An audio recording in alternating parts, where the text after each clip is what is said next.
పోయారు. బహుశా నేను కూడా కొంచెం సమయం ఎక్కువ తీసుకున్నాను, దయతో నన్ను క్షమించండి. అంటే ఆ సందర్భాన్ని బట్టి పూజ చేయాలి కనుక కొంచెం 10 నిమిషాలు ఎక్కువైంది. నేను ఎక్కడి నుంచి వచ్చానో, ఏ ఊరి నుంచి వచ్చానో ఆ ముఖం కొత్త కనపడుతుంది కాబట్టి ఓ పావుగంట సేపు పర్లేదు సాక్ష్యం పంచుకున్నా, మీకు లేట్ అయినా పర్లేదు ఉంటామంటే నేను సాక్ష్యం పంచుకుంటాను. మీరు ఎక్కడి నుంచి వచ్చిందో మాకు తెలియదు బ్రదరు, మీరు చెప్పేయండి వాక్యం ఏంటేమంటే చెప్పేస్తాను. చెప్పంటారా సాక్ష్యం? పావుగంట లేట్ అయినా పర్లేదా? సరే, చాలా మంచిది. 2 కొరింథీ రాసిన పత్రిక 5వ అధ్యాయం 17వ వచనం ఒక మాట జ్ఞాపకం చేసుకుందాం. 2 కొరింథీ 5:17.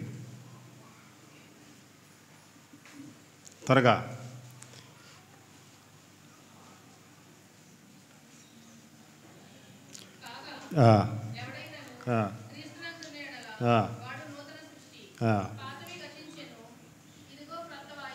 సమస్తము కొత్తవాయు. మధ్యలో గ్యాప్ వదిలేకండి అమ్మా, మధ్యలో సాతాను భయం చేద్ది మనకి. సరే, సమస్తము కొత్తవాయును. దేవుడు మా జీవితంలో మార్చిన సంగతులు జ్ఞాపకం చేయబడు. మాది తాడేపల్లిగూడెం. మా అమ్మగారికి 8 సంతానం. మేము 6 మగపిల్లలు, 2 ఆడపిల్లలు, నాన్నగారు, అమ్మగారు, చిన్న కుటుంబం. అలా జీవిస్తూ వచ్చేవారు. అయితే మగోళ్ళలో 3వ వాడిని, నెంబర్లో 4. మా తాతగా అది ఇక్కడ భజనపాలెం, పేరుపాలెం దగ్గర, ఇక్కడ పీస్పేట ఉంటుంది కదా, భజనపాలెం మీకు తెలిసే ఉంటుంది మా తాతగారిది. మా అమ్మగారిది అయితే తాడేపల్లిగూడెమే, ఇంకా అక్కడే ఉంటూ వచ్చినారు. అయితే మేమందరం కూడా ఎవరికాళ్ళు పనులు చేసుకునేవారమే. మా తాతల కాడి నుంచి ఎవరు యేసుప్రభుని మేము అంగీకరించలేదు. అసలు యేసుప్రభు అనే మాటే మాకు ఎవరికీ తెలియదు. ఇప్పుడు ఒక అనుమానం వస్తుంది, తాతల కానీ తెలియదు అంటే వీళ్ళు ఎవరో క్యాస్ట్, వీళ్ళు ఎవరో ఒక ఆలోచన వస్తుంది. వచ్చిందా రాలేదా? నాకైతే వస్తుంది. మరి మీకు కూడా వచ్చి ఉంటుంది, అక్క తలకుకుంటుంది, ఏదో వచ్చి ఉంటుంది అనుమానం. కనుక సమయాన్ని బట్టి చేస్తున్న సందర్భాన్ని బట్టి మేము పెద్ద కాపులం. కాపులో 2 రకాలు ఉంటారు కదా, తూర్పు కాపులు ఉంటారు, ఎవరున్నారమ్మా పెద్ద కాపులు ఎవరున్నా? అక్క అదే అనుమానం వచ్చింది, నాకు తల ఊక్కుంటుంది. కనుక మా ఇంటి పేరు తోటూరు. మా అమ్మగారింటి పేరు నక్కవుళ్ళు. అయితే నేను వచ్చి మొగల్తూరు సిస్టమ్ చేసుకున్నాను. వాళ్ళ ఇంటి పేరు కత్తులోళ్ళు. ఈ నరసాపురం కూడా చాలామంది మాకు బంధువులు ఉన్నారు. సరే, ఇలాంటి జీవితాన్ని, భయంకరమైన జీవితాన్ని జీవిస్తున్నాం. తలకు పని దేవుడు మాకు అనుగ్రహిస్తూ వచ్చాడు, చేతి పనులు. ఇంకా వాళ్ళందరినీ మనం ఆపుతాలని సమయం లేదు కనుక ఇప్పుడు నేను వచ్చి కమ్మరం పని చేస్తూ ఉంటాను, కార్ఖానా పని. కమ్మరం అంటే తెలుసా? అలా ఎవరు మాట్లాడట్లేదు, అటేనో పండి ఇటేనో పండి, మార్కులు ఏం పోవు. కత్తులు, కొడవళ్ళు, కత్తిపేటలు ఇలాగా కొత్త తయారు చేసి అమ్మటం, పాత రీమాలు చేయటం. ఓ మనిషి దగ్గర ఉంటాడు, ఏలూరు రోడ్డు, చిన్నంతిని, తాడేపల్లిగూడెం. దేవుడిచ్చిన ఆ చేతి పని నాన్నగారి దగ్గర నేర్చుకున్నాను, నేను కూడా చేస్తూ వచ్చినాం. నాకు కూడా చిన్నతనంలోనే వివాహం అయింది, 18 సంవత్సరంలోనే. తర్వాత 3 సంవత్సరాలకి పాప, 3 సంవత్సరాలకి బాబు. నాకు పాప, బాబు. ఇలాంటి జీవితాన్ని జీవిస్తూ వచ్చేవారు. యేసుప్రభు అంటే మాత్రం మాకు ఎవరికీ తెలియదు. రోడ్డు పక్కన కాబట్టి చాలామంది చావుకులు వచ్చి, అయ్యా యేసుప్రభుని నమ్ముకోండి అయ్యా, మీకు బాగుంటుందంటే నేను ఒకటి అనేవాడిని, అయ్యా మాకు చాలామంది దేవుళ్ళు ఉన్నారు, మీరు చెప్పాలనుకుంటే, ఇవ్వాలనుకుంటే ఆ ఊరి చివరు కానీ ఈ ఊరి చివరు ఉంటారు కదా, వాళ్ళకి ఇవ్వండి, మాకు మాత్రం చెప్పక్కలే, మాకు చాలామంది దేవుళ్ళు ఉన్నారు. నేను అన్ని దేవుళ్ళు, అన్ని గుళ్ళు, అన్ని గోపురాలు, అన్ని రకాలు తిరిగాను. నేను అన్ని భక్తులు చేశాను, కానీ నెమ్మది లేదు, శాంతి లేదు, సమాధానం లేదు. అయితే నాకున్న హ్యాబిట్లు ఏంటంటే సినిమా పిచ్చి, మహాపిచ్చి, ప్రేమ పామురాలు అన్న పేరు గుర్తుంది ఎవరికైనా? ముసుముసులు నవ్వుతున్నారు, గుర్తుంటే చెప్పండి, దీనిలో భయమే లేదు. ఎక్కడంటే సంవత్సరం ఆడింది, 16 సార్లు చూశాను. అక్కడే కాదు, తణుకు, భీమారం, ఎక్కడ సినిమా బాగుందంటే అక్కడికి వెళ్ళిపోవడమే. సొంత షాపు కాబట్టి అడిగినోళ్ళు లేరు, ఎవరు లేరు. చక్కగా యాసకాలం వస్తే చెట్ల కాడికి వెళ్ళిపోవడం, కళ్ళు తాగడం, పండగ వచ్చిందంటే ఇంకా ప్యాకెట్ ఆడటం, మందు కొడతాం, ఇవన్నీ ఒక్క అలవాటు అంటే కాదు, అన్ని అలవాట్లు ఉన్నవాడిని. భయంకరమైన ఘోర పాపిని. అలాంటి నా జీవితాన్ని జీవిస్తుండగా కొద్దిగా డబ్బు సంపాదించి ఒక ఇల్లు కొనాలని ఆలోచన వచ్చింది. అయితే ఆ ఇల్లు చాలామంది వద్దన్నారు, కానీ కొన్నాం. కొనిన తర్వాత 1999లో ఆ రోడ్డు ఎక్స్చేంజ్ కొరకే మొత్తం షాపులని తీసేశారు. 2018లో కొన్నాం, 2088లో కొన్నాం. 2000 సంవత్సరంలో వచ్చేటప్పటికి అవన్నీ కూడా తీసేసేటప్పటికి కొంచెం బాగా అయిపోయింది. అప్పుడు మా బామ్మర్దాళ్ళు కొన్నప్పుడు అన్నారు, బావగారు మీకు ఇస్తాం, మీరు కొనేయండి అని చెప్పారు. అగ్రిమెంట్ అయిన తర్వాత రిజిస్ట్రేషన్ దగ్గరికి వచ్చి చేతులు ఎత్తేసారు, మా దగ్గర డబ్బుల్లో తర్వాత ఇస్తాంలే బాగా మీరు చూసుకోండి. ఇంకా బయట అప్పులు చేసి వడ్డీకి ఎక్కువ తెచ్చి తీసుకొచ్చేస్తే ఎప్పుడైతే వ్యాపారం అంతా పోయిందో అప్పుల్లోనే ₹1 సంపాదించేవాడిని డైలీ. ఎప్పుడైతే వ్యాపారాలని పోవడంలో చాలా పరిస్థితులు అంతా తారుమారు అయిపోయింది. సరే కొన్ని రోజులు అయ్యేటప్పటికి ఏం చేయాలో అర్థం కావట్లేదు. వడ్డీ కట్టలేని వ్యక్తి చేయి చేసుకున్నాడు. చేయి చేసేటప్పటికి నేను చెప్పాను కదా, కోపలకు రోషం ఎక్కువ, తింటకి లేకపోయినా మాత్రం పౌరుషానికి మట్టికి చాలా ఎక్కువ ఉంటుంది. తన గురించి చాలా చర్య తీసుకోవాలనుకున్నాడు. అది కానీ మా పోలీస్ స్టేషన్కి వెళ్ళాను, కానీ ఇందుకు చేత కేసు పెట్టడం లేదు సమయంలో. సరే వెనక్కి వచ్చేసిన తర్వాత ఏం చేయాలంటే అర్థం కావట్లేదు. పిల్లలు చూస్తే చిన్నపిల్లలు. ఈ పరిస్థితులను తప్పించుకోవాలంటే నా వల్ల కాదు. నా పక్కనే ఒక చిన్న కాపట్లు ఉండేది, డైలీ పేపర్ పడేది. ఆ పేపర్లో ఎక్కువ ఏం పడేదంటే ఆ కుటుంబాలతో సహా చనిపోవడం, గుంటూరు, మాచర్ల, చిలకలూరుపేట, ఈ పంట పొలాలు పాడైపోయినప్పుడు వాళ్ళు ఆత్మహత్య చేసుకోవడం, ఇవన్నీ పేపర్లో పడి నాకు అయ్యే మైండ్లోకి వచ్చి, సరే నేను కూడా చేసుకుంటే బాగుంటుంది, ఈ పరిస్థితులను తీర్చలేను కదా, ఎందుకంటే రోషానికి పడి ఉంటున్నాం కదా. సరే చూస్తాడు. కొన్ని రోజులు అయిన తర్వాత ఇంకొక ఆలోచన వచ్చింది, నేను చనిపోతే ఇప్పుడు భార్య పిల్లలు ఎక్కడిని తీరుస్తారు, వాళ్ళు ఎక్కడిని చేస్తారు, వాళ్ళు బాధపడతారు. ఇప్పుడు అలా కాకుండా నలుగురు ఒకసారి చనిపోవడానికి ప్రయత్నం చేయాలని ఆలోచన వచ్చింది. కొన్ని రోజులు అయిన తర్వాత ఎలాగా అంటే సరే వాళ్ళ ముగ్గురికి ఎలకల మందు ఇచ్చేసి 4వ నేను కూడా తినేసి చనిపోవాలని ఆలోచన వచ్చేసింది. మంచి ఆలోచన, ఇది బాగుంది అని. కొన్ని రోజులు అయ్యేటప్పటికి ఆ ఇల్లు మారిపోయి వేరే రెంట్కి వచ్చేస్తాం.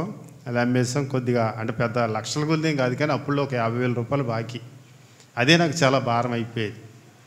సరే ఏదో రకంగా చేయాలి, బాకీ తీర్చడానికి నాకు చాలా కష్టం, అది నేను చేయలేను ఒక ఆలోచన వచ్చేసింది.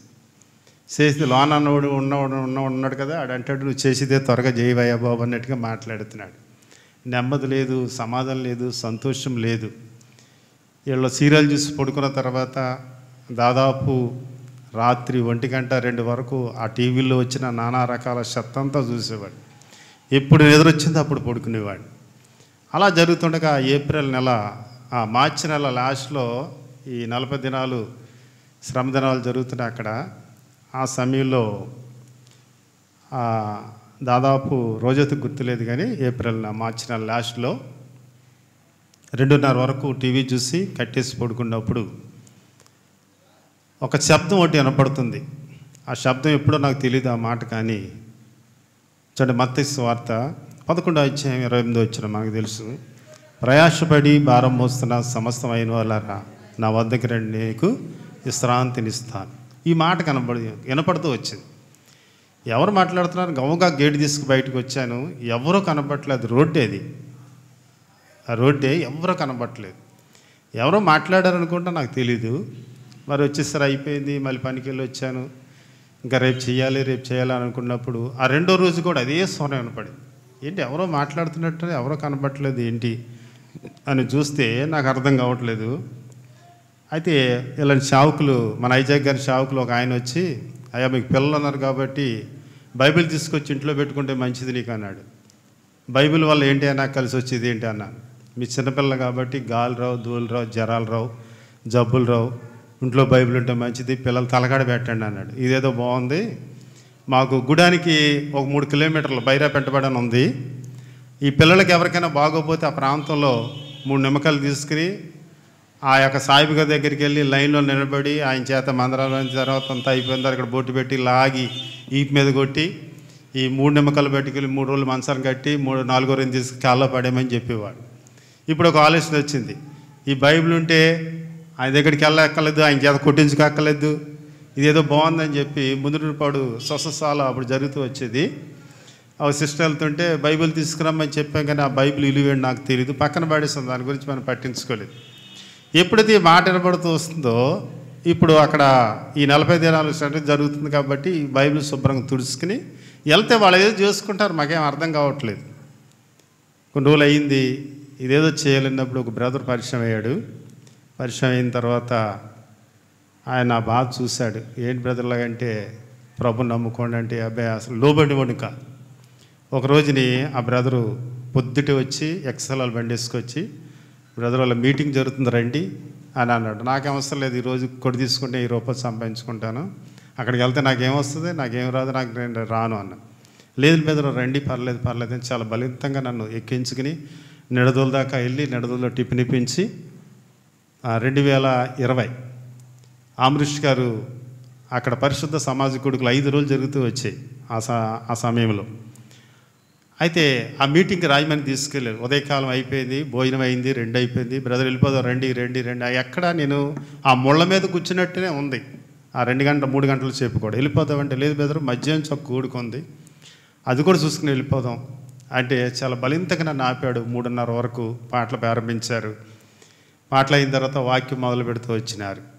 ఇప్పుడు ఆ వాక్యం చెప్పేది ఎవరంటే నాకైతే తెలియదు, కానీ ఆయన తెలుసు. తిరుపతి జయరాజు గారు యవనస్తులు కుడి తీసుకున్నాడు ఆ టైంలో. ఆయన ప్రారంభిస్తూ వచ్చినాడు. యెహోషువ గ్రంథం 1వ అధ్యాయం మొదలుకొని 9వ వచనాల వరకు చదివించుతూ వచ్చినాడు.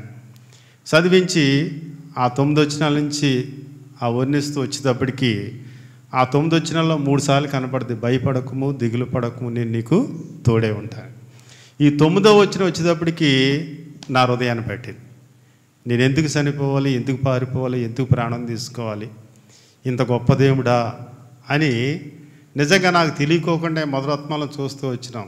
ఆ పాపాత్మరాలు ఆ శ్రీ యేసుప్రభు దగ్గర నిలబడి ఎలా అయితే కన్నీరు కారుతూ వచ్చిందో నాకు తెలియకుండా నాలో దుఃఖము, వేదన, ఈ బాధ అంతా కూడా కన్నీళ్ళు కారుతూనే వచ్చింది. ఇంత దేవుడు ఉండగానే ఎందుకు చనిపోవాలి, ఒకవేళ నేను చనిపోతే నువ్వు ఎక్కడికి వెళ్తావు, నరకమే నీకు శరణము అనే మాటలు నాకు కనబడినప్పుడు నిజంగా ఆ మాటకి వెంటనే లోబడ్డాను, నేను రక్షింపబడ్డాను. కొన్ని రోజులకి సిస్టర్ నేను బాప్తిజం తీసుకున్నాం. అంటే ఏరే సహవాసానికి వెళ్ళివ్వడం, తర్వాత ఈ సహవాసం అలవాటైన తర్వాత ప్రభు నడిపిస్తూ వచ్చినాడు. ఆ మాట ద్వారా దేవుడు నన్ను పట్టుకుంటూ వచ్చినాడు. దేవుడు ఏదైతే పట్టుకుంటూ వచ్చినాడో పిల్లలు కూడా ఎదుగుతూ వచ్చారు. దేవుడి కృపను బట్టి కొద్దిగా దేవుడు బాధ్యతలు తీర్చుకోవడానికి ప్రభు ఇష్టపడుతూ వచ్చాడు. ప్రభు కొరకే జీవించడానికి ఇప్పుడు నేను చనిపోయినా ప్రభుతో పాటు ఉంటే గొప్ప నిరీక్షణ నాకు ఇస్తూ వచ్చినాడు. ఇది సామాన్యమైనది కాదు.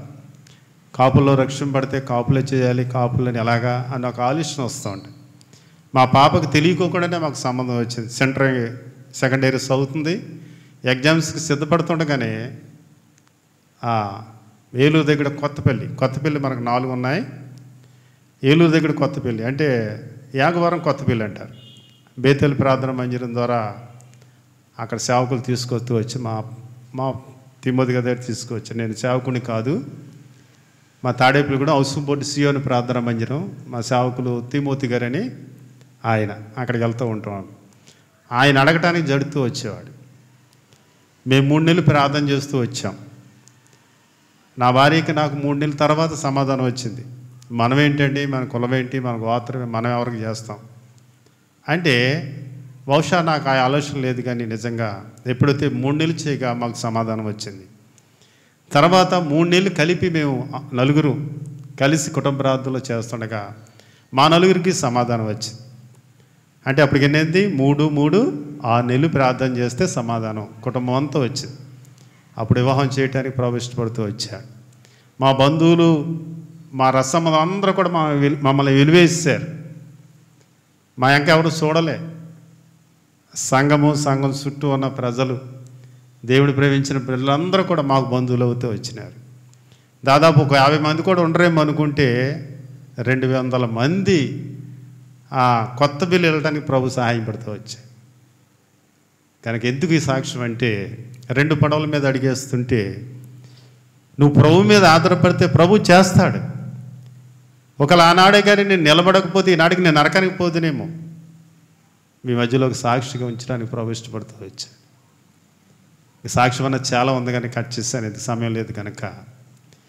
ఎప్పుడైతే ప్రభు మీద ఆధారపడితే ప్రభు చేస్తాడు. పిల్లలు ఎదుగుతున్నారో వాళ్ళ భవిష్యత్తు ఎలాగో, వాళ్ళు ఇలాగో ఇది కాదు, దేవుడే మనకు సహాయం చేస్తాడు. ఆ సహాయం నాకు చేశాడు. ప్రభు కొరకే ఇప్పుడు జీవిస్తున్నాం, ప్రభు కొరకే చేస్తున్నాం. అయితే ఇప్పుడున్న నిరీక్షణ ఏంటంటే ప్రభు కొరకే పని చేయాలి. ఇప్పుడు నా సొంత పని చేసుకుంటూ పరిసర కొరకు వెళ్తూ ఉంటాను. బయటికి సంఘం ద్వారా మా సేవకులకు చెప్పి బయట బ్రదర్స్ ఎవరిని పిలుస్తుంటే చుట్టుపక్కల ప్రాంతాల్లో దేవుడు చాలా చోట్ల ఆ సమయంలో వాడుకుంటూ వస్తున్నాడు. అంటే పెద్ద వర్తమానుకులని కాదు కానీ ఆ దేవుడి మహిమార్థంగా ఏదో దేవుడిచ్చిన 4 మాటలు ప్రభువును జ్ఞానం పెట్టి చెప్పడానికి ప్రభు సహాయపడుతూ వస్తున్నాడు. కనుక ఇప్పుడు నేను చనిపోయిన ప్రభుతో పాటు ఉండని గొప్ప నిరీక్షణ నాకుంది. ఇన్ని సంవత్సరాల మీద ప్రభు నమ్ముకున్న నీకుందా? ఒకసారి ఆలోచించు. కనుక ప్రభు మీదే ఒక తీర్మానం కలిగి, ప్రభా నువ్వు మాత్రమే చేయగల దేవుడు, ఆయన మీద ఆధారపడినప్పుడు ఆయన తప్పనిసరిగా చేస్తాడు. ఏదైతే పాత గతించనో ఇప్పుడు సమస్తం ఏం చేస్తూ వచ్చినాడు? నూతనంగా చేస్తూ వచ్చినాడు. దేవుడిచ్చిన సాక్ష్యం దీవించి ఆశ్రయించి ప్రార్థన చేసుకుని వాక్యం.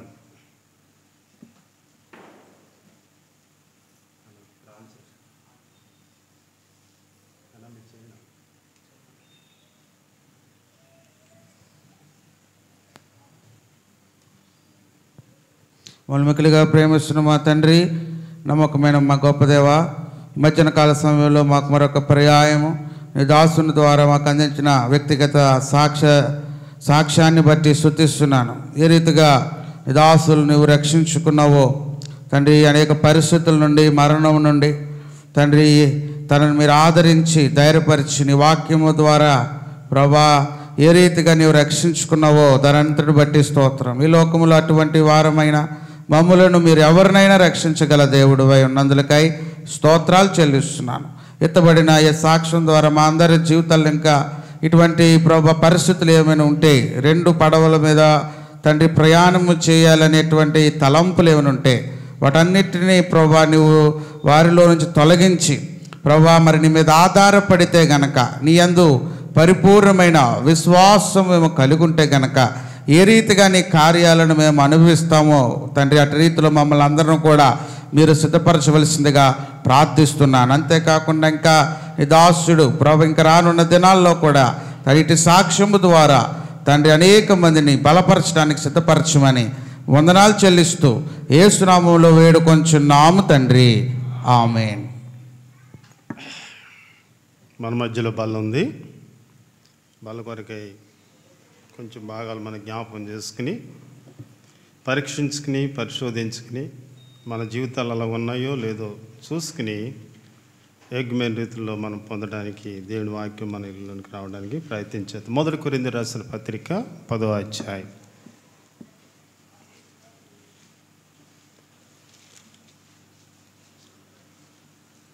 మనకు తెలిసిన విషయాలే, కొత్త విషయాలు ఏం చెప్పట్లేదు. 5వ వచనం కలిపి చదువుకుందాం. 1 కొరింథీ 10వ అధ్యాయము 5వ వచనం కలిపి మనం చదువుకుందాం. అయితే వారిలో ఎక్కువ మంది దేవునికి ఇష్టలుగా లేకపోయిన గనుక వారి అరణ్యములో సంబరింపబడిను. మరొకసారి, అయితే వారిలో ఎక్కువ మంది దేవునికి ఇష్టలుగా ఉండక కారణం బట్టి వారి అరణ్యంలో చనిపోయి. దేవుడి వాక్యం ద్వారా దీవించి ఆశ్రయించి మనతో మాట్లాడిన గాక, ఆమేన్.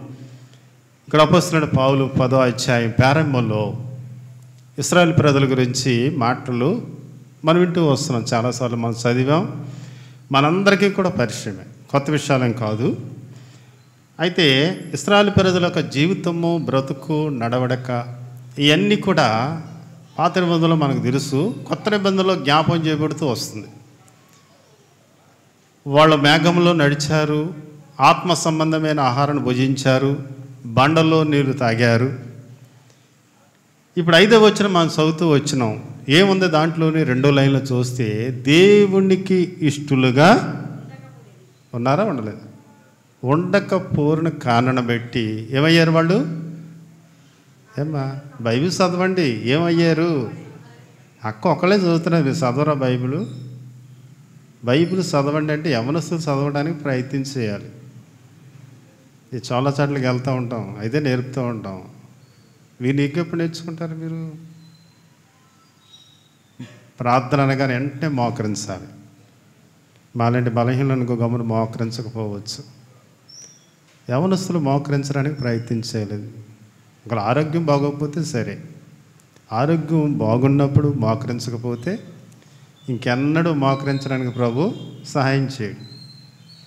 కనుక దేవునికి ఇష్టలుగా ఉండలేని కారణాన్ని బట్టి ఇప్పుడు అరణ్యులు ఏమవుతూ వచ్చినారు? సంహరింపబడును. అదే యోహాను తమ్ముడు అనగా తర్వాత జన్మించిన యోధ రాస్తాడు 5వ వచనంలో. వారు ఏం చేస్తూ వచ్చినట్ట? నశింప చేయబడును అనే మాటని యోధా పత్రిక 1వ అధ్యాయము 5వ వచనంలో మనం చూస్తాం. చాలా వాడుతూ వచ్చినాడు. ఎందుకు అంటే ఇంకా 6వ వచనం అక్కడ చూస్తే, వారు ఆశించిన ప్రకారము చెడ్డ వాటిని ఆశించినట్లు ఈ సంగతి మీకు దృష్టాంతముగా. ఏం ఆశించారు వాళ్ళు? ఏమా ఎవరికి అర్థం కాలే.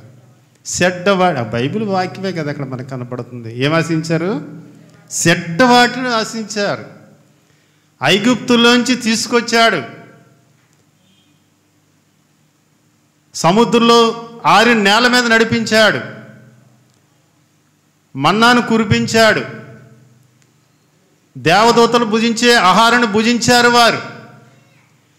ఇప్పుడు యాత్రలో వాళ్ళు ఏం చేస్తూ వచ్చారంటే, దేవునికి ఇష్టలుగా, దేవుని సంతోషపరచలేని వారుగా, దేవుని దుఃఖపరిచేవారుగా వారి యాత్ర వెళ్ళేటప్పుడు అనేక మంది రాలిపోను చనిపోతూ వచ్చారు. దీని గురించి 78వ కీర్తన అంతా కూడా చాలా స్పష్టంగా రాయబడింది. 72 వచనాలు ఉంటాయి 78వ కీర్తనలో. చూడండి, 2 మాటలు చూద్దాం. ఖాళీ టైంలో చదవండి ఆ మాటలు. 78వ కీర్తన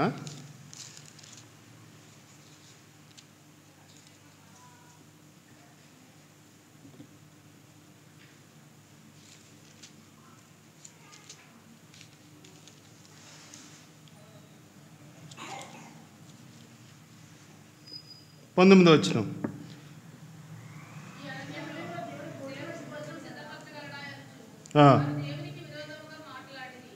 22వ వచనం.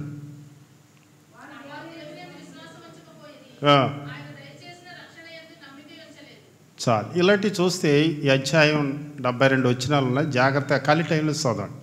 ఇశ్రాయేలు ప్రజల గురించి సంగతులు రాయబడుతూ వచ్చింది. వానాడు సంగతులు మనకి ఎందుకు అనుకోవడానికి లేదు. వారి జీవితాలు పాడైనవి, వారి నడవడక పాడైంది, దేవునికి అవిష్టగా నడిచారు, దేవుని సంతోషపరచలేదు, దేవుని మహింపరచలేదు, దేవుని గణపరచలేకపోయారు. వాళ్ళకి ఆ అవకాశం లేదు. ఇప్పుడు మనకు అవకాశం ఉంది. ఈ అవకాశాన్ని దేవుడు మనకు అనుగ్రహించాడు. బలలో పాలు పొందే మన జీవితాన్ని కూడా సరి చేసుకోకుండా, సరిదిద్దుకోకుండా, పర్లేదులే ఏమవుద్దులే కానీ అని తీసుకుంటే 1 కొరింథీ 11వ అధ్యాయము 29 ప్రకారంగా చూడండి. 1 కొరింథీ 11:28 ప్రకారంగా, ప్రభు శరీరమని ఇవే చింపక తిని త్రాగేవాడు శిక్షావిధి కలుగుటకే తింటున్నాడు, తాగుతున్నాడు. ఏమొస్తుంది వాళ్ళకి? ఏమొస్తుంది? శిక్ష వచ్చేటప్పుడు ఎందుకు బలలో పాలు పొందుతాం మనం? దేవుడి వాక్యమే కదా అది. బలలో పాలు పొందాలంటారా? అది తీసుకుంటే ఏమొస్తుంది? ఏమ్మా, మరి శిక్ష వచ్చినప్పుడు బలలో పాలు పొందాలా మనం? చెప్పరండి, అవునా కాదా చెప్పండి. బ్రదర్ మీరు రాంగ్ చెప్తున్నారా రైట్ చెప్తున్నారా మాకు చెప్పాలి కదా. దేవుడి వాక్యమే కదా మనం చూస్తున్నాం. దేని కొరకు శిక్ష వస్తుంది అంటే 2వ వచనంలో ఉంది, ప్రభు శరీరమని వివేచన అర్థం కాకుండా అపార్థం చేసుకుంటూ పర్లేదులే ఏమవుద్దులే, చావుకురాలు చేశారు కదా, చావుకురు తీసుకొచ్చారు కదా, ఇదేదో రొట్టెలే అని ఆచార ప్రకారంగా అలవాటు ప్రకారంగా తీసుకున్న కారణం బట్టి ఇప్పుడు ఆశీర్వాదం బదులు మనకేమొస్తుంది? ఇప్పుడు శిక్ష వస్తుంది. ప్రభు ఈ లోకంలో ఉండగా అంటే వచ్చినాడు యోహాను సువార్త 6:54లో, నా శరీరం తిని నా రక్తం త్రాగవాడే నిత్య జీవం గలవాడు, వాడు అంచె దినంలో నిన్ను లేపుదు. తినాలి, త్రాగాలి, తినాలి, త్రాగాలి. అది ఎలా పడితే అలా కాదు, ఎలా పడితే అలా కాదు, అది ఎప్పుడు పడితే అప్పుడు కాదు. ఒక క్రమమైన రీతిలో భయముతో వణుకుతో ఇశ్రాయేలు పెద్దలుగా సందర్భాన్ని పెట్టి వాళ్ళకి లేదు, ఇప్పుడు మనకి ఇచ్చాడు. ఇప్పుడు మనం ఏం చేయాలి? కొన్ని విషయాలు చూసి త్వరగా మనం ముగించడానికి ప్రయత్నం చేద్దాం. కొలసీలు రాసిన పత్రిక, వాళ్ళకి అవకాశం లేదు కాబట్టి పోగొట్టుకున్నారు, నష్టపోయారు. ఇప్పుడు మన దేవుడు మనకు అవకాశం ఇచ్చాడు. దీన్ని ఎలా మనం చేయాలి? కొలసీలు రాసిన పత్రిక 9-12 కలిసి ఉన్నాయి. చూడండి, మధ్య భాగం నేను చదువుతాను, మీరు గమనించండి. అనేక విషయంలో ప్రభుని సంతోషపెచ్చినట్లు ఆయనకు తగినట్లుగా నడవాలని, ఆనందంతో కూడిన పరిపూర్ణమైన ఓర్పు దీర్ఘశాంతం కనపరచుకున్నట్లు ఆయన మహిమను శక్తిని బట్టి పరిపూర్ణమైన బలముతో బలపరచవలని, తేజోవాసులైన పరిశుద్ధుల స్వాస్థ్యంలో పాలువారవుటకు మనల్ని పాత్రులుగా చేసిన తండ్రికి మీరు కృతజ్ఞతాస్తుతులు చెల్లించవలని తండ్రిని బ్రతిమాలుచున్నాను. అక్కడ 3 విషయాలు ఉన్నాయి మనకి. ఏంటి అంటే, ఆయనకి తగినట్లుగా, ఆయనకి తగినట్లుగా. ఇంకా చూస్తే పైన విషయం చదువుతున్నాం, ఆయన విషయంలో ఆయన సంతోషపరిచినట్లుగా, ఆయన సంతోషపరచాలి, ఆయన తగినట్లుగా నడవాలి. ఇశ్రాయేలు ప్రజల్లో ఆ జీవితం లేదు, నష్టపోయారు. కానీ ఆ నష్టం మనం తెచ్చుకోకూడదు. ఆ నష్టాన్ని మనం భర్తీ చేసుకోవడానికే అపోస్తలుడైన పౌలు ఈ కొలసీలో ఉన్న సంఘానికి రాస్తున్నాడు. దేవునికి తగినట్లుగా మనం నడిస్తే, ఈ లోకంలో జీవిస్తే ప్రభుతో పాటు మనం ఉంటాం అనే నిరీక్ష మనకి ఇచ్చాడు. ఎలా పడితే అలా నడవటం కాదు, ఎలా పడితే అలా సంతోషం కాదు. మొదటగా మనం చదువుతూ వచ్చిన 5వ వచనంలో దేవునికి ఇష్టలుగా జీవించలేదు వాడు. కానీ ఈ లోకములో ఉన్న నీవు నేను కూడా దేవునికి ఇష్టలుగా ఉండాలి. దేవుడి వాక్యం మనకు తెలియవస్తుంది. అయితే మనం ఈ లోకంలో ఉన్నాం, అలా ఎలా జీవించగలదామండి అని ఒక ప్రశ్న వస్తుంది. దానికి ఏంటి ఆన్సర్ అంటే, చూడండి, నేను చదువుతాను 12వ వచనం మొదట్లో, మీ నిమిత్తం ప్రార్థన చేయుట మానక. మీ బైబిల్లో ఉందా అమ్మా? నాయంగా చూడండి, మీ నిమిత్తం అన్నాక ఎలా చూడండి అమ్మా, నా నిమిత్తము ప్రార్థన చేయక మానక. ఈ లోకముల్లోంచి ఈ కఠిన ఆత్మ వెళ్ళే వరకు కూడా భూమి మీద ప్రార్థన కావాలి. ప్రార్థన లేకుండా పరలోకంలో ప్రవేశించలేవు. మన వల్ల కాదు అది. మన జ్ఞానాన్ని బట్టి, మన బుద్ధిని బట్టి, మనకున్న తెలుగును బట్టి, మనకున్న అందసందాలు బట్టి, మనకున్న వాదన బట్టి మన పరలోకంలోకి వెళ్ళాం. ఈ లోకంలో ఉన్నప్పుడే ప్రార్థనతో మనం ప్రారంభిస్తేనే పరలోకంలోకి వెళ్ళగలదు. ఈ లోకం విడిచిన తర్వాత ప్రార్థనతో పని లేదు. ఈ లోకం విడిస్తే ప్రార్థనతో పని లేదు. దేవుని ఎదుట ఆరాధించడమే, దేవుని మహింపరచడమే, దేవుని ఘనపరచడమే ప్రభు మనల్ని ఇష్టపడుతున్నాడు. కనుక మన నిమిత్తం ప్రార్థన. ప్రార్థన అనగానే చాలామంది నిర్లక్ష్యం. ప్రార్థన అనగానే చాలామంది నిర్లక్ష్యం. మా సంఘంలో కూడా అంతే. మా సంఘం సియోను ప్రార్థనా మందిరం హౌసింగ్ బోర్డు 150 మంది ఉంటారు. 2 సార్లు ప్లేస్ సరిపోక ఆరాధనలు 2 పెడతారు.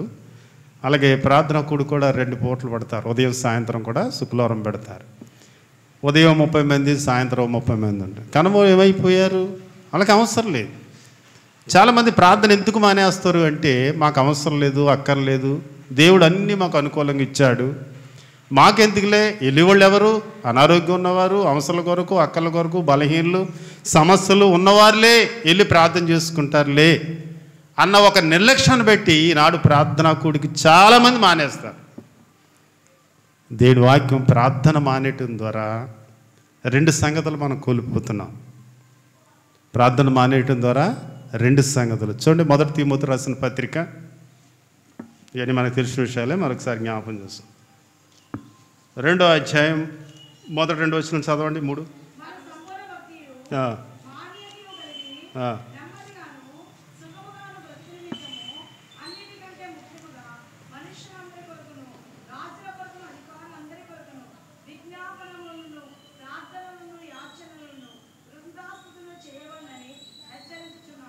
చాలు. 3వ వచనం మొదలైన చూస్తే ఇది మంచిది అంటాడు. ఏది మంచిది? ఏమైనా అర్థమైందా? ఏది మంచిది? ప్రార్థన చేయటం. మొదటి లైన్లో 2 విషయాలు ఉన్నాయి ఇక్కడ. నువ్వు ప్రార్థనకు చెయ్యిపోవటం కారణంకి ఏంటంటే నువ్వు నష్టపోయింది. ఏం పోతున్నావు అంటే చూడండి, నెమ్మది లేదు. రెండో మాట, సుఖము లేదు. ఎప్పుడైనా ఆలోచించావా? ఒకవేళ దేవుడు అన్నీ నీకు సంకాలంగా ఇచ్చవచ్చు, అన్నీ సమృద్ధిగా ఉండొచ్చు, ఆరోగ్యం బాగుండొచ్చు, మంచిదే. కానీ నీవు దేవుని సన్నిధికి వచ్చి నీవు ఇతరులకు ప్రార్థన చేయటం ద్వారా నీకేం కలుగుతుంది? నెమ్మది కలుగుతుంది, సుఖము కలుగుతుంది. ఎప్పుడైనా గమనించినా మనం? ఎప్పుడైనా ఆలోచించా ఈ మాటలు? ఎప్పుడైనా నాకు అన్ని దేవుడు ఇచ్చాడు, మంచిదే. నేను ప్రార్థనకి వెళ్ళి నా నిమిత్తం ఇతరుల కొరకు ప్రార్థన చేసినప్పుడు నా కుటుంబంలో ఎంతో నెమ్మది ఉంది, ఎంతో సంతోషం ఉంది, ఎంతో సమాధానం ఉంది.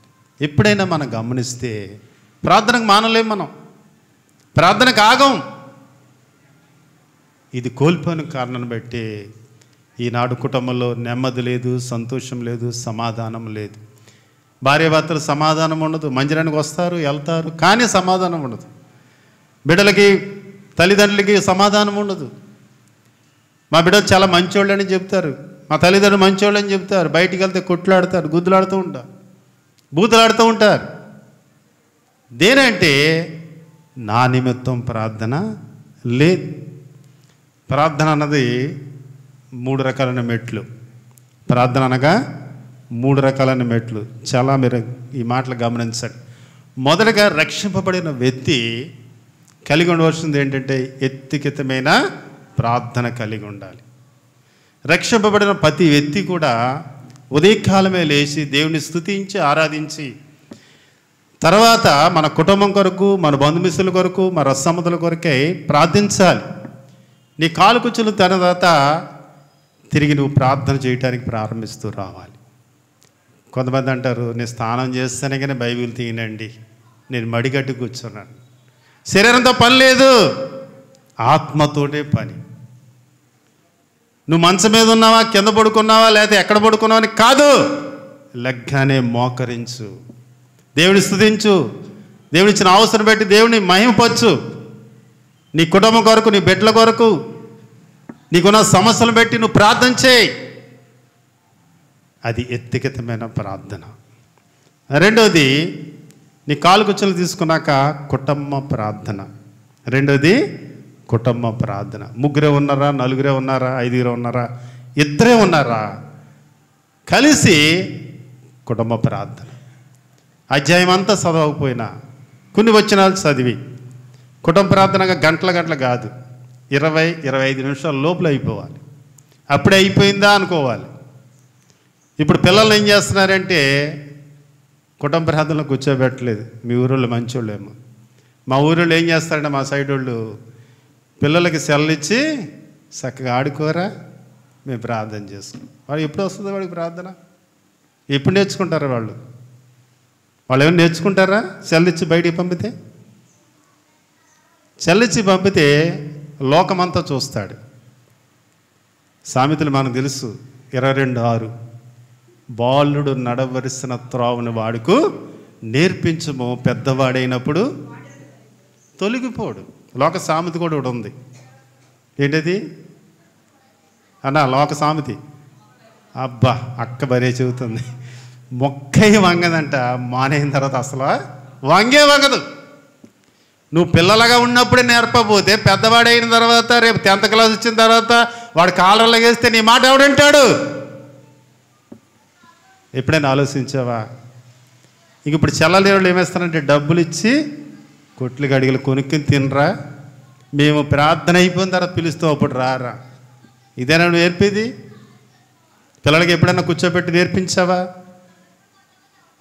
పిల్లల దగ్గర కూర్చోబెట్టుకున్నావా? వాళ్ళని నద్దిగా చేయొచ్చు, వంకరొంకరగా చేయొచ్చు, దేవుడు ఆలకిస్తాడు. మనం అందరం కూడా ఒకేసారి నేర్చుకునే వాళ్ళం కాదు కదా, కొద్ది కొద్దిగా నేర్చుకో. నాకు అసలు ప్రార్థనే రాదు, నా నాలుక మందం, కొన్ని నా మాటలు తరబడిపోతూ ఉంటాయి. ఒక్కొక్కరు వింటాడు ప్రభు. జాగ్రత్త సుమా. మొదటిది మర్చిపోను, నేను మళ్ళీ అడుగుతాను, వ్యక్తిగతమైన ప్రార్థన. రెండోది కుటుంబ ప్రార్థన. మూడోది సంఘ ప్రార్థన. నువ్వు సంఘ ప్రార్థనకు వచ్చి నీకున్న సమస్యలు, పరిస్థితులు, ఇబ్బందులు, ఇరుకులు ఏదున్నప్పటికి కూడా ఒకవేళ మనం ప్రార్థన చేసుకుంటే మనకు సాలు కాదు, మన అవసరాలు తీరకపోవచ్చు, మన అక్కర్లు తీరకపోవచ్చు. కానీ సంఘము దగ్గరికి వచ్చి దాసులు చెప్పి సంఘము ద్వారా ప్రార్థన చేస్తే, అపోస్తలుల కార్యం మనకు తెలుసు 12:5లో సంఘము ప్రార్థించగా అత్యాశతో ప్రార్థిస్తూ వచ్చారంట. ఇప్పుడు పేతురు సంఖ్యలు ఏమని ఇడిపోని. మనకున్న సమస్యలు, పరిస్థితులు, ఇబ్బందులు, ఇరుకులు, ఇలాంటి కట్టబడిన పరిస్థితులన్నీ కూడా సంఘ ప్రార్థన చేత పటాపంచలైపోతాయి. చూడండి, నేను ఇప్పుడు వీక్గా ఉన్న ఒక బలమైన ఎత్తునని కొట్టేస్తున్నాను అనుకోండి, ఇప్పుడు నేను తిరిగి కొట్టలేకపోతే నేను ఏం చేయాలి? ఇప్పుడు ఏమ్మా యవనస్తులు చెప్పాలి. బలమైన వ్యక్తి నన్ను కొట్టేస్తున్నాడు, నా మాటలు అర్థమవుతున్నాయా? తెలుగుగా చెబుతున్నాను. ఎత్తి కొట్టేస్తున్నాడు, నేను అవతల వ్యక్తిని కొట్టాలంటే నేను కొట్టలేను. నేనేం చేయాలి ఇప్పుడు? మీరు ఏదైనా చేసుకోండి, నేను మట్టికి మాట్లాడడం. ఒక ఇద్దరినో ఒకళ్ళం సపోర్ట్ తీసుకోవాలి నేను. అప్పుడు ఆ వ్యక్తిని చేయించడానికి అవకాశం ఏమన్నా, అంతేనా? కనుక నా ప్రార్థన సరిపోవట్లేదు, నా కుటుంబ ప్రార్థన సరిపోవట్లేదు. సంఘముగా సమకూర్చబడి సంఘములో ప్రార్థన చేస్తే సాతాను తలగలలాడిపోతూ ఉంటుంది. ఇది సంఘ ప్రార్థన. ఏం చెప్పుకున్నాం? మొదటిది వ్యక్తిగత ప్రార్థన, రెండోది కుటుంబ ప్రార్థన, మూడోది సంఘ ప్రార్థన. ఇంతవరకు నువ్వు చేయలేకపోయావేమో వ్యక్తిగతమైన ప్రార్థన. ఇక నుండైనా చేయటానికి ప్రార్థించు. దేవునికి ఆవుసు ఇచ్చాడు, సమయం ఇచ్చాడు. రేపేమవుద్దో మనకు తెలియదు. నేనంతా వాతావరణం చాలా భయంకరమైన ఎండ. ఉదయకాలం 6:05 ప్రభు మారిపోయింది. రేపు అన్నదానికి రూపం లేదు, రేపు చూద్దామంటే లేదు. ఈ సమయం ఏమంది, సమయాన్ని సద్వినియోగం చేసుకోవాలి. ఈ రాత్రి నుంచే ప్రారంభించు కుటుంబ ప్రార్థన, ఈ ఉదయకాలం నుంచే ప్రారంభించు వ్యక్తిగత ప్రార్థన, ఎల్లుండి నుంచే ప్రారంభించు సంఘ ప్రార్థన. ఈ ప్రార్థన లేకపోతే నీ పరలోకంలో ప్రవేశించాలి, సాధ్యం పడదు. కనుక అలాగా ఇశ్రాయేలు ప్రజలు పోగొట్టుకున్నారు కాబట్టి నష్టపోయారు. ఇప్పుడు అవకాశం మనకి ఇచ్చాడు. చూడండి, రెండో విషయం చూసి మనము అదే అధ్యాయము 19వ వచనం, తిమోతి రాసిన పత్రిక 1వ అధ్యాయము. అమ్మా 19వ వచనం, 1వ అధ్యాయము 19వ వచనం. ఏం చదివారు? అదేనా? కాదు 5వ వచనం చదువు. ఉపదేశ్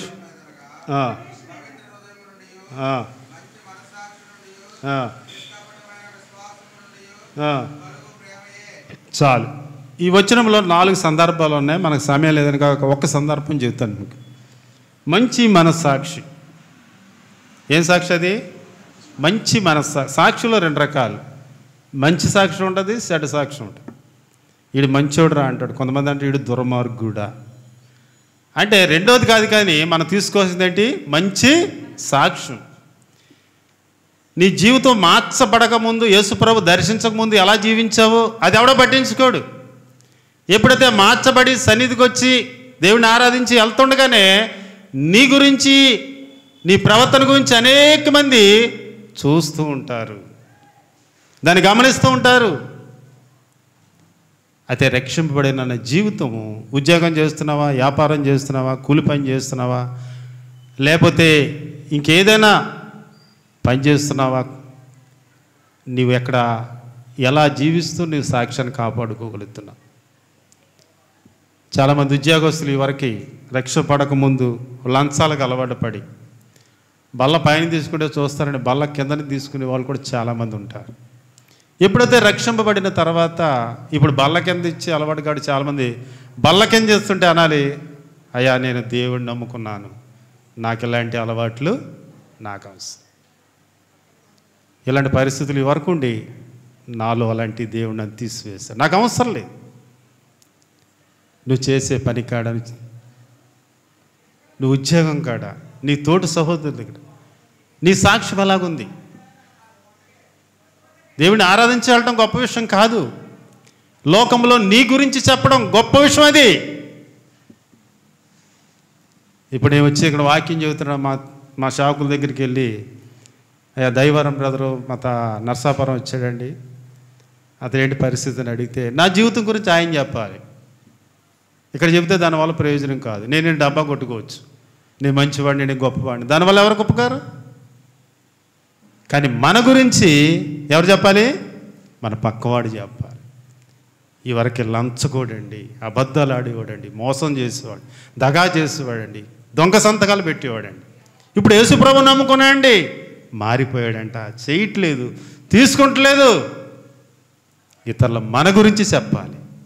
అలాంటి సాక్ష్యం కలిగి ఉంటే నువ్వు బల్లో పాలు పొందు. అలాంటి సాక్ష్యం కలిగి ఉంటే బల్లో పాలు పొందు. అలాంటి సాక్ష్యం లేకపోతే నీకు ఆశీర్వాదం బదులు శిక్ష మాత్రం వస్తుందని దేవుని వాక్యం హెచ్చరిస్తుంది. రెండోది కుటుంబంగా మనకు సాక్ష్యం కలిగి ఉండాలి. భార్యగా, పిల్లలుగా, భార్య జీవితం మార్చబడలేదు. ఈ వరకు ఆ పైపు కాడికి వెళ్ళినప్పుడు ఆ బిందెలన్నీ గంటేసి పెట్టేసేది అనుకోండి. ఇప్పుడు యేసుప్రభుని అంగీకరించిన తర్వాత, తన హృదయం మార్చబడిన తర్వాత, ఇప్పుడు పైపు కాడ అందరూ ఇవిడికి గంటేస్తుంటే మాట్లాడకపోతే వాళ్ళందరూ ఏమనాలి? అందరినీ బూతులు తిట్టేదండి, అందరి బిందులు గంటేసేదండి, తన బిందే పట్టుకునేది, నానా రకాలుగా మాట్లాడేది. ఇప్పుడు యేసుప్రభుని నమ్ముకుందంట, మాట లేదు, పలుకు లేదు, మన గెంటినా తిట్టినా ఏమీ మాట్లాడట్లేదండి.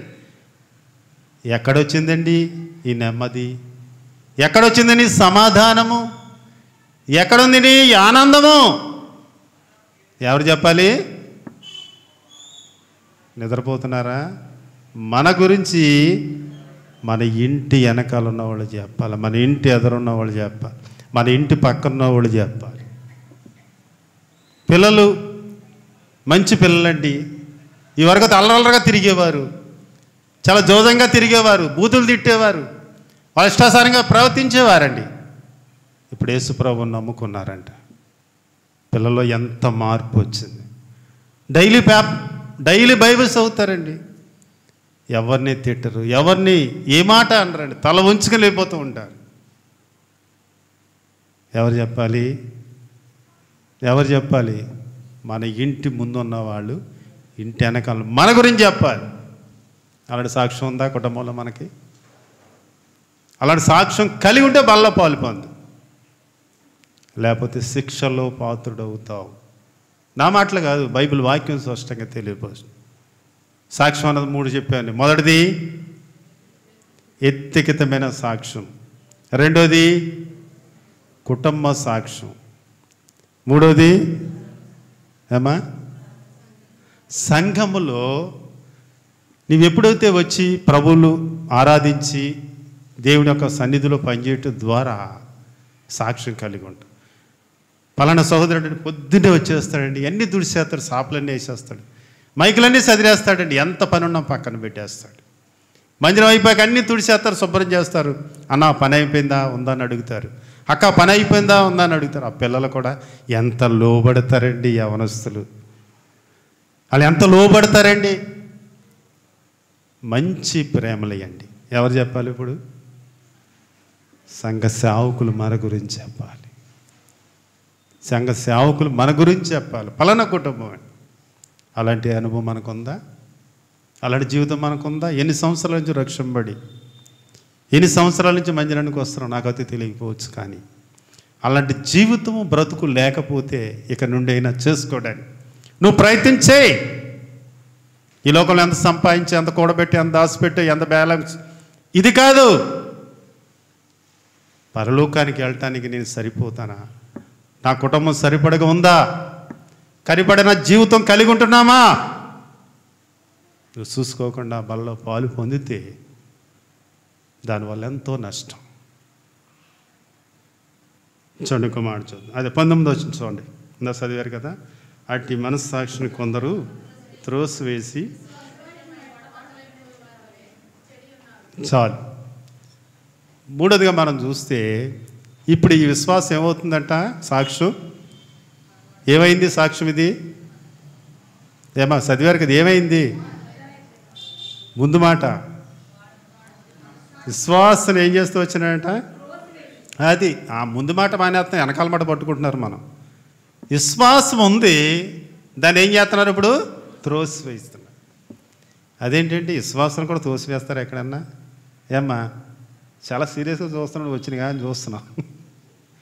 అంటే చూడండి, మనం వెళ్ళలేని చోటకి, తినలేని చోటకి, చూడలేని చోటకి, పట్టుకోలేని చోటకి, నడవలేని చోటకి వెళ్ళినప్పుడు ఇప్పుడు మనుషుల యొక్క వాళ్ళ సంతోషం కొరకే మన విశ్వాసాన్ని ఏం చేస్తాం? పక్కన పెడతాం. అది ముట్టుకోవాలని తెలుసు, అది తినకూడదని తెలుసు, అక్కడ వెళ్ళకూడదని తెలుసు. విశ్వాసాన్ని ఏం చేస్తున్నాం? పక్కన పెట్టి పర్లేదు, ఎవరు లేరు కదా ఇక్కడ, విశ్వాసం లేరు, సావుకులు లేరు, తింటే ఏమైంది, సోత్త ఏమైంది, పట్టుకుంటే ఏమైంది? జాగ్రత్త సుమా, నిశ్వాసాన్ని త్రోసివేసిన కారణాన్ని బట్టి కుటుంబంలో శ్రమలు, నిందలు, బాధలు వాడబద్దలైపోయిన వారి వలె చెడిపోతుంది. సముద్రంలో వాడబద్దలైపోతే అల్లకుల్లాలం అయిపోతుంది. ఏం చేయాలో తెలియదు, ఒడ్డుకి రాలేరు. కుటుంబం కూడా అంతే, సాతాను చల్లా చెదిరి చేసేస్తూ ఉంటుంది. ఎవడెళ్ళమన్నాడు, ఎవడు తినమన్నాడు? ఒక జాకెట్ ముక్కు గురించే నీ జీవితాన్ని పాడు చేసుకుంటున్నావు, నీ విశ్వాసాన్ని పాడు చేసుకుంటున్నావు. నా ప్రియమైన సహోదరా, నా ప్రియమైన సహోదరి, మనుషులు సంతోషపెట్టడానికే వెళ్ళకూడని చోట్లకి వెళ్తున్నావు, తినలేని తింటున్నావు, కీడు తెచ్చుకుంటున్నావు.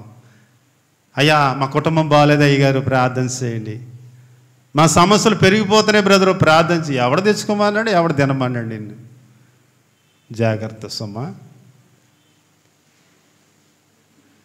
మన సాక్ష్యాన్ని త్రోసివేసే విశ్వాసం వల్ల ఉండకూడదు. దాన్ని కాపాడుకునే జీవితం కలిగి ఉండాలి. చూడండి 4 చూద్దాం.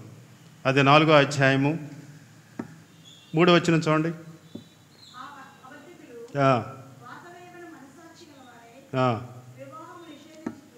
చాలు. మొదటి మాట మనం చూస్తే ఏం చేస్తూ వచ్చినాయంట? వాత వేయబడిన ఎన్ని అక్షరాలు చూసాం? ఫస్ట్ మంచి మనస్సాక్షి, రెండోది మర్చిపోయారు త్రోసి వేయబడిన మనస్సాక్షి, మూడోది వాత వేయబడిన మనస్సాక్షి. గుర్తుపెట్టుకోండి, ఇప్పుడే కదా ఇంకా భోజనం చేస్తే అడుక్కెళ్ళిపోద్ది, గుర్తుండదు. భోజనం చేయలేదు కదా, భోజనం చేయబో గుర్తుండాలి. ఓకేనా? కనుక ఇప్పుడు వాత వేయబడిన మనస్సాక్షి అంటే దీనికి మీరు ఏదైనా ఆన్సర్ చెప్పాలి. మీకు ఎలాగ అర్థమైంది అన్న? మీరు ఎవరైనా చెప్పండి అన్న. ఇందాక సురిగ్గా చెప్పారు. వాత వేయబడిన అంటే మనస్తానికి ఏదన్నా సొల్యూషను అర్థం అవ్వడానికి చెప్పండి ఏదన్నా. బ్రదరు 1 గంట అయిపోయింది, మీరు ఏం చెబుతున్నారు మాకు అర్థం కావట్లేదు, చల్లటి వాతావరణం ఉంది, ఫ్యాన్లు తిరగట్లేదు, చల్లగా ఉంది.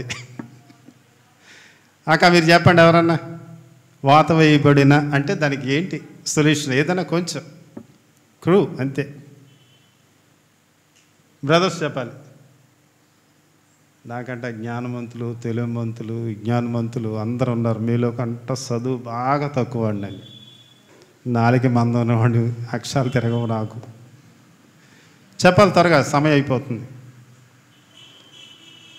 మీరు ఎంతసేపే చెప్పండి బ్రదర్, మేము మాత్రం చెప్పాం మేము. సరే, మనకు అర్థం అవడానికి నేను చెప్పడానికి ప్రయత్నం చేస్తాను. వివాహం అయిన తర్వాత చాలా కాలాలకి లేక లేక లేక లేక పిల్లడు పుట్టాడు అనుకోండి, ఆ కుర్రోడిని ఎలా చూస్తారు? మీ నర్సాపురంలో చెప్పాలి. అబ్బా పాప చేస్తున్నా అపురూపం అంటే కింద కూడా నడవటానికి ఇష్టం లేకోకుండా ఇంకా కొత్త కొత్త పేర్లు ఉన్నాయి కదా, ఒరే బంగారమా, ఇంకా కొన్ని పేర్లు ఉన్నాయి కదా, వజ్రాలు అని పెట్టి చాలా గారంగా పెంచుతూ ఉంటారు. అలాగే కుర్రోడు దాదాపు 6 సంవత్సరాల కానించి స్కూల్లో, ఇప్పుడైతే 3వ సంవత్సరం చేసేస్తున్నాను అనుకోండి. ఇప్పుడు 6వ సంవత్సరం కానీ స్కూల్లో వేసిన తర్వాత ఇప్పుడు 10వ సంవత్సరం వచ్చేటికి మనోడికి కొంచెం ముదిరిన తర్వాత అల్లరి మొదలెడుతూ వచ్చాడట. ఆ చెట్లెక్కి ఈ చెట్లెక్కి వాళ్ళు అల్లరి చేస్తేలాగా. ఇప్పుడు 15, 16 సంవత్సరాలు వచ్చేటికి 15వ సంవత్సరం ఇప్పుడు 10థ్లోకి అయిపోయినా కాలర్ ఎగరేసి వస్తున్నారు. ఇప్పుడు 15వ సంవత్సరం వచ్చేటప్పటికి 10థ్లో వేసాక ఫ్రెండ్ సర్కిల్ పెరిగిపోతారు. ఫ్రెండ్ సర్కిల్ పెరిగిపోయినప్పటికీ వారి ఇష్టానుసారంగా తిరుగుతూ ఉంటాడు. చిన్నప్పటి నుంచి చెప్పి చెప్పి చెప్పి తల్లికి చాలా బాధ కలుగుతూ వచ్చేది. ఆ చేసే పనులు బట్టి, మీ అబ్బాయి చూడు అలా చేస్తున్నాడు ఇలా చేస్తున్నాడు అంటే, ఇప్పుడు తిట్టి తిట్టి తిట్టి మాటకు లోపడకపోతే ఇప్పుడు ఏం చేస్తారు? మీ ఊళ్ళో ఏం చేయరా? దగ్గరికి ఎగసి ముద్దు పెట్టుకుంటారా? ఏమ్మా మీరు తప్పు చేస్తే అమ్మాళ్ళు కొట్టలేదా మిమ్మల్ని? ఆ మాట కూడా చెప్పడానికి మీరు బాధపడితే ఎలాగా? ఇప్పుడు కొడతాం మొదలెట్టిందట. చేత్తో కాదు, చేత్తో కొట్టే టైం దాటిపోయింది. ఇప్పుడు జవ్వు వచ్చి కొడుతుంది. ఇప్పుడు ఈ పంత ఏమైపోద్ది? అబ్బా అందరూ మంచోళ్ళే, ఎవరు పిల్లలు కొట్టక అందరూ ముద్దులెట్టుకునేవాళ్ళే. ఈ పంత అవద్దాక ఏమొద్దాక వెనకాలక్క కాయ కాచేస్తుంది. ఇప్పుడు కాయ కాసిన తర్వాత ఎన్ని దెబ్బలు కొట్టినా ఏమవుద్దంటే ఇంకా బాంట రాదు, బాధ రాదు. ఇప్పుడు ఎప్పుడైతే వయసు పెరిగిందో, క్లాసులు కూడా పెరిగినప్పటికీ 10th దాటేటప్పటికి లెవెల్ పెరిగింది కనుక ఇప్పుడు ఫ్రెండ్స్తో ఒక కాలగట్టంట నడుచుకుంటూ వెళ్తున్నాడంట, ఎడబెడ ఇద్దరు పక్కన ఉంటే. ఈడు అసలు తొంటరోడు కనుక కొద్ది ఎదరికెళ్ళిన తర్వాత ఇప్పుడు కుడి చేత్తో ఇలా పొడిచాడటండి. పొడగాడు కాళ్ళలో పడిపోయాడు. పడిపోగానే ఈడు పరుగు ఆ పక్కనవాడు ఇంకోటి తీసుకుని అటు జుట్టటుకు పైకి లాగారు. ఇప్పుడు పైకి లాగిన తర్వాత ఆ కుర్రోడిని తీసుకెళ్ళి వాళ్ళ అమ్మాలు తీసుకెళ్తే ఇప్పుడు ఈడు చేత్తో పొడిచిన తల్లి దగ్గరికి వెళ్ళి ఈ పడిపోయిన తల్లి తండ్రి ఏమని అడుగుతారంటారు అసలు? నేను మీకు అర్థమైందా? అర్థం అవ్వలేదు, మరీ చెప్పనా? ఈ కుర్రోడు కాళ్ళలో పడేశాడు. ఈ ఇద్దరు కుర్రోళ్ళు తీసి ఆ కుర్రోడిని తీసుకొచ్చి వాళ్ళ తల్లిదండ్రులకు తీసుకొచ్చారు. ఇప్పుడు ఆ తల్లిదండ్రులు తీసుకొచ్చిన తర్వాత పడేసిన తల్లిదండ్రి దగ్గరికి వచ్చి వాళ్ళని ఏమని అడుగుతారు? అక్క బాగున్నావా? మీ అబ్బాయి మంచి పనులు చేస్తున్నాడు, మా వాడిని ఇలా కాల్లో గెంటాడంట, ఇలాగ అడుగుతాడా? మీ ఊళ్ళో ఎలాగ అడుగుతారు? బుద్ధి లేదా, జ్ఞానం లేదా? పిల్లల్ని ఎలాగైనా పెంచుతాం. చెడమేడ తిట్టిదేపడికి తల్లి ఎంత బాధపడిపోద్ది, ఎంత దుఃఖపడుతూ ఉంటుంది, ఎంత కుమిలిపోతూ ఉంటుంది. తిరిగి తిరిగి వచ్చాడు, సాయంత్రం వచ్చాడు, వరే ఎందుకురా పిల్లడిని కాళ్ళ దోశ లేదు, ఆడు పడిపోయాడు కాలు జారి. ఎందుకంటే అలవాట్లకి అబద్ధానికి అలవాటు పడిపోయాడు కదా. ఆయనదేపటికి బాధ కలుగుతుంది. వీడు కొట్టిన ఈ పంత ఏమైంది? ఇప్పుడు కాయ కాయిస్తున్నాడు, దెబ్బలు తాగలవు. ఇప్పుడు ఆ కోపంతో స్టవ్ కాడికి వెళ్ళింది, అట్ల కాడ ఎర్రగా కాల్చి. ఏం కాల్చింది? ఎప్పుడు పెట్టుకోలేదు మీరు? అట్ల కాడ ఎర్రగా కాల్చి, అట్లకాడంటే తెలుసా? తెలుసు, అట్లు వేసుకుంటారు కదా. ఇప్పుడు కాల్చి ఈ చేతి మీద పెడతాం మొదలెట్టిందట. 2 రోజులు అయింది, బాధ కలిగింది. 3 రోజులు అయింది, 4వ రోజు మళ్ళీ రెడీ, మళ్ళీ చేస్తున్నాడు, మళ్ళీ పెడుతుంది. ఇప్పుడు చెయ్యంతా వాతలతో నిండిపోతూ వచ్చింది. అర్థమైందా? ఇప్పుడు చేస్తున్నాడు, అమ్మా కమాన్ పెట్టుకోద్దా, బాధ లేదు, నొప్పి లేదు, ఏదీ లేదు. మన జీవితం కూడా ఎన్ని వాక్యాలు వినినా మన జీవితం ఏమవుతూ వేసిందట? వాత పడిపోయి ఉంది. దానికి నొప్పి లేదు, బాధ లేదు, ఏదీ లేదు. మీరు ఎన్నైనా చెప్పుకోండి, అలాగే వెళ్ళిపోతాం. మాకు నొప్పి ఏమి ఉండదు. వాత వేయబడిన మనస్సాక్షి. ఎన్నిసార్లు దేవుడు నిన్ను గద్దించాడు, ఎన్నిసార్లు దేవుడు వాక్యం ద్వారా నిన్ను బుద్ధి చెబుతూ వచ్చాడు, ఎన్నిసార్లు నిన్ను ప్రమాదం నుంచి దేవుడు తప్పించాడు. ఎప్పుడైనా నువ్వు గమనించినావా? నువ్వు అది చేయకూడదు అన్నాడే, నువ్వు వెళ్ళకూడదే అన్నాడే, అనుజనులతో సావాసం చేయొద్దు అన్నాడే. ఎప్పుడైనా ఆలోచించావా? ఎప్పుడైనా చూడండి, ఇంకో మాట చూసి ముగించేద్దాం. అదే 3వ అధ్యాయము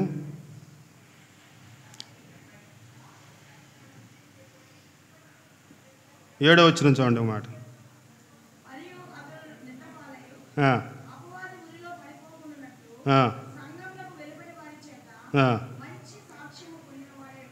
చాలు. మొదటిది మంచి సాక్ష్యము, రెండవది త్రోసివేయబడిన రాక్ష, మూడవది వాతబడిది, నాలుగవది సంఘం వెలపల. 3 విషయాలు మనం చూసాం. సాక్ష్యం అనగా ఎత్తిగెత్తగా, కుటుంబంగా, సంఘముగా. ఇప్పుడు సంఘంలోంచి బయటికి వెళ్ళిన తర్వాత నువ్వెవరివైనా, స్త్రీ అయినా పురుష అయినా, నేను పలానా మందిరానికి వెళ్తానని చెప్పుకుంటూ మన జీవితాన్ని సరిగ్గా నడవకపోతే ఇతరులు ఏమంటారు? పలానా సంఘానికి వెళ్తున్నానంటండి. వారి జీవితం చూడండి, బతుకు చూడండి, ఏం మార్చబడలేదు, అన్ని అలవాట్లు అయ్యే. సాయంత్రం అయితే బ్రాండ్ షాప్కి వెళ్ళిపోతున్నాడు, చక్కగా 2 చేతుల మధ్యలో పెట్టుకుని గమగా ఊదేస్తున్నాడు, పాన్ పరాగలు తినేస్తున్నాడు, మూతి కడిగేసుకుంటున్నాడు, పరిశుద్ధుడు దేవుడు అని చెప్పి మందిరానికి వెళ్తున్నాడు. ఎక్కడ సాక్ష్యం ఉంది?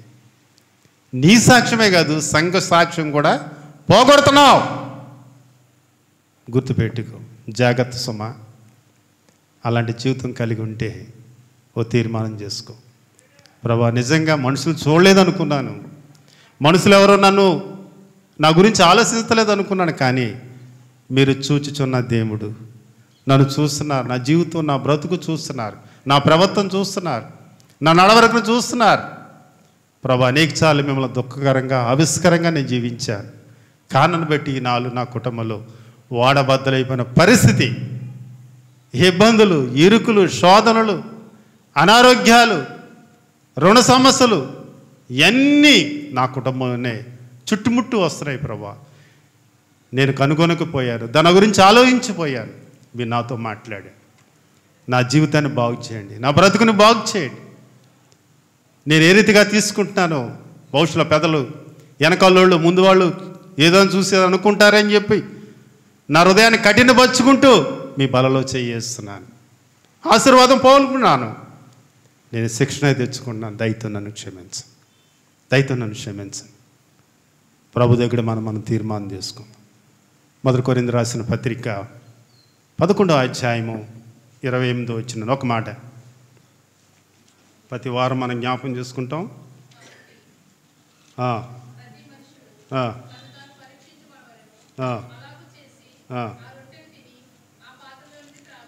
చాలు. 28వ వచనం చాలాసార్లు మన అందరికీ పరిచయమే. ఏముంది రాయబడింది? ప్రతి మనుష్యుడు తనకు తానే పరీక్షించుకోలేదు. ఇప్పుడు మన మనుషులమా కాదా? అమ్మా, తర్వాత అడుగుంది, టైం అయిపోయింది, నా మాట నండి, అయిపోయింది, ఇంకా మళ్ళీ దొరకవు ఈ మాటలు మీకు. ఇప్పుడు మన మనుషులమా కాదా? ప్రతి మనుష్యుడు అంటే మనుషులమా కాదా? అప్పుడు చెప్పండి. మనుషులకి పరీక్ష ఉంది, మనుషులు అయితే పరీక్ష ఉంది, మనుషులు కాని వారికి పరీక్ష లేదు. నా మాట మీరు అర్థం చేసుకోండి. మనుషులు కాని వారికి పరీక్ష లేదు, మనుషులకి పరీక్ష ఉంది. అంటే మనుషులు కాని వారు కూడా ఉన్నారా? డౌట్ వచ్చిందా రాలేదా? ఎవరో మనుషులు కాని వాళ్ళు 2 ఉన్నారు, చెప్పాలి త్వరగా. మనుషులు కాని వారికి పరీక్ష అవసరం లేదు. మనుషులు అన్నారు కాబట్టి మనకు పరీక్ష కావాలి. మనుషులు కాని వారు ఎవరున్నారు? మీరు ఏదైనా చెప్పండి, వెదరా మాకు అనవసరం, నీకు బైబిల్ మూసేయండి, చెప్పండి. అలాంటి వారు కూడా ఉన్నారా? ఈ బోధ కొత్తగా కనపడుతుంది బ్రదరు. అసలు మీరే కొత్త కనపడుతున్నారు, మీ బోధ కూడా కొత్త కనపడుతుంది మాకు. దయచేసి ఇంకెప్పుడు రావద్దు మా మధ్యలోకి మీరు. మనుషులు కాని వారు 2 ఉన్నారు. మొదటిది దేవదూతలు, రెండోది సాతాను. దేవదూతలు దేవుడి దగ్గర ఉంటారు కాబట్టి వాళ్ళకి పరీక్ష అవసరం లేదు. సాతానికి డైరెక్ట్ టికెట్ కాబట్టి దానికి పరీక్ష అవసరం లేదు. మనుషులుగా మనం కాబట్టి మనకు పరీక్ష కావాలి, పరిశోధన కావాలి. పరీక్షించుకుని ఈ బలలో పాలు పొందవచ్చు. కనుక మన జీవితాన్ని ప్రభుకి సమర్పిద్దాం.